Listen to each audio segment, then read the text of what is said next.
Tetap semangat, salam sejahtera. Berjumpa kembali pada hari ini dengan hari yang baru, berkat yang baru, dan semangat yang baru. Firman Tuhan hari ini berbicara di dalam Kisah Rasul pasal 4 ayat 12. Dan keselamatan tidak ada di dalam siapapun juga selain di dalam Dia. Sebab di bawah kolong langit ini tidak ada nama lain yang diberikan kepada manusia yang olehnya kita dapat diselamatkan. Terus kalian, Petrus dan Yohanes pada waktu itu, dia begitu giat memberitakan kabar kesukaan. Dia giat memberitakan bahwa Yesus sudah bangkit, Yesus sudah hidup. Yesus yang adalah Allah. Betul-betul telah membuat mujizat dan membawa mereka menjadi rasul-rasul yang hebat. Dan mereka memberitakan firman Tuhan dengan sangat baik, dengan berani, berkobar-kobar dengan luar biasa. Dan mereka mendapat tantangan. Mereka juga disesah, ditangkap, dan seterusnya. Tetapi tantangan-tantangan itu tidak membuat Petrus dan Yohanes mundur atau patah semangat. Tapi terus semakin berkobar-kobar dalam semangat memberitakan firman Tuhan. Memberi bahwa Yesus adalah hidup. Mengapa? Karena mereka sudah mengalami Yesus adalah hidup. Bahwa mereka mengalami keselamatan di dalam Tuhan Yesus Kristus. Dan firman Tuhan menegaskan pada hari ini bahwa keselamatan tidak ada di dalam siapapun juga.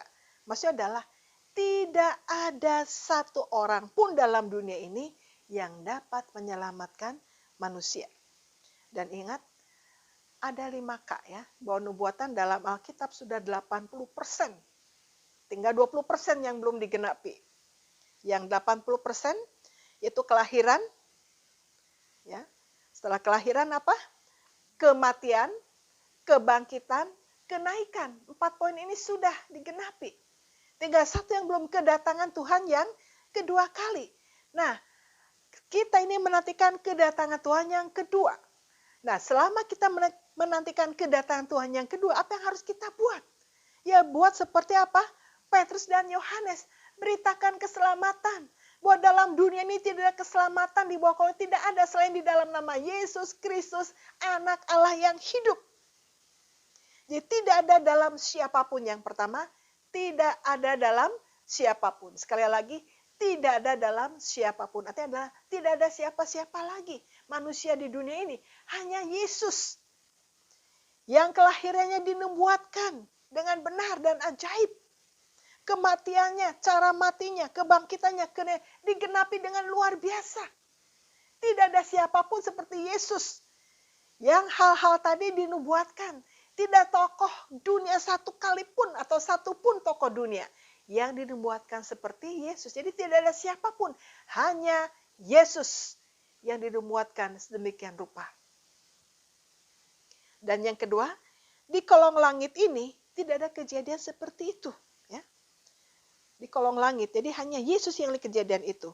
Dan sekali lagi, keselamatan tidak ada di dalam siapapun juga selain di dalam Dia, Yesus Kristus.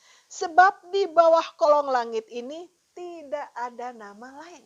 Di kolong langit ini hanya ada nama Yesus yang dapat memberikan keselamatan. Jadi kita melihat bahwa di dalam dunia ini yang dapat memberikan keselamatan adalah hanya Yesus Kristus yang sudah mati dan bangkit kembali. Tokoh dunia paling hebat apapun, sesudah mati, dia tidak pernah bangkit. Hanya Yesus yang bangkit. Karena Yesus bangkit, maka semangat kita juga harus bangkit. Yesus menang, kita juga harus menang. Bagaimana cara kita menang? Bagaimana cara kita bangkit? Bagaimana cara kita hidup? Harus bergantung pada Yesus Kristus, Allah yang sudah bangkit, menang, dan hidup. Maka kita terus mengalami kebangkitan semangat setiap hari. Walaupun banyak tantangan dalam pelayanan. Beritakan firman Tuhan dengan tidak henti-hentinya. Beritakan firman Tuhan. Jadi betapa indahnya firman Tuhan menegaskan kepada kita, mengingatkan kepada kita bahwa hanya Yesus nama satu-satunya yang dapat membawa kita kepada keselamatan. Sebab itu beritakan terus keselamatan. Yesus adalah yang hidup, yang menyelamatkan kita, mengampuni dosa kita, dan membawa kita jalan ke surga. Sebab di kolong langit ini hanya nama Yesus yang dapat membawa kita masuk dalam keselamatan, masuk ke dalam surga.